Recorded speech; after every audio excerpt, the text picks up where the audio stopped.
Good evening mga bossing, meron tayong overtime ngayon, XRM125 yan. Ito ay dumating kanina. Ngayon sobrang dami nating schedule, ginagawa ko.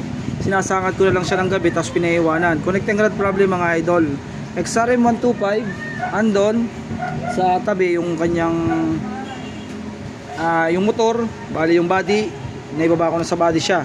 Ito na mga idol, connecting rod, ang sira nito. Tapos yung project natin na 250, ano po, bali papagawa pa yung tambutso kasi po sumala sa sukat, tumaas kasi yung cylinder block, kaya hindi magkakaigi yan. Malaki po yung carburetor niya, naka-carb na rin siya, malakas pumatak talaga yan mga idol. Overtime tayo. Tapos ito on process pa to mga idol kasi ito ay in-order pa natin ng panggilid ni 155, tapos i-re-repress din ng makina niyan. Yan, ito kakalasin natin overtime. Alright.